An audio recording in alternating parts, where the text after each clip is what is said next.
All right, we are continuing in our daily Bible reading. This week we are in 1 Corinthians chapters 10 and 11. I actually want to go back to the Old Testament and read a passage from Exodus chapter 32. We find the Israelites and Moses, and the Bible says in verse number 1, "Now when the people saw that Moses delayed to come down from the mountain, the people assembled about Aaron and said to him, 'Come, make us a god who will go before us. As for this Moses, the man who brought us up from the land of Egypt, we do not know what has become of him.'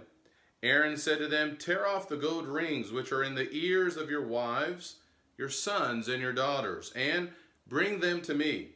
Then all the people tore off the gold rings which were in their ears and brought them to Aaron. He took this from their hand and fashioned it with a graving tool and made it into a molten calf. And they said, 'This is your God, O Israel, who brought you up from the land of Egypt.' Now when Aaron saw this, he built an altar before it, and Aaron made a proclamation and said, 'Tomorrow shall be a feast to the Lord.' So the next day they rose early and offered burnt offerings and brought peace offerings, and the people sat down to eat and to drink and rose to play." What a shock, no doubt, when Moses saw what was taking place. And no doubt God was very angry and upset with what his people had done. I wanted to read that because Paul is going to quote from that passage in 1 Corinthians chapter 10.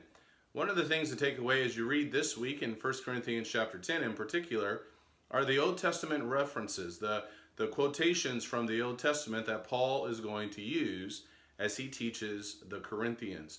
While we're not under the law of Moses, it is very important that we understand that we should be reading from the Old Testament. We should have a good understanding of those stories, because Paul is going to grab and use many of those stories and examples in 1 Corinthians chapter 10 and really throughout the New Testament to teach certain things. And so it's important for us to be familiar with those stories, which will help us to have even more insight and knowledge as we read some of the things that Paul and other New Testament writers wrote in the New Testament.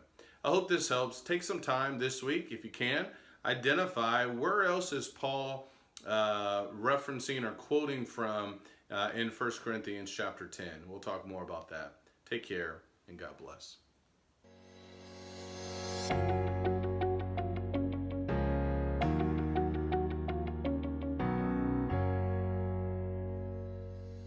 Thank you for taking the time to watch this video. Subscribe to our YouTube channel and follow us on Facebook for more content like this.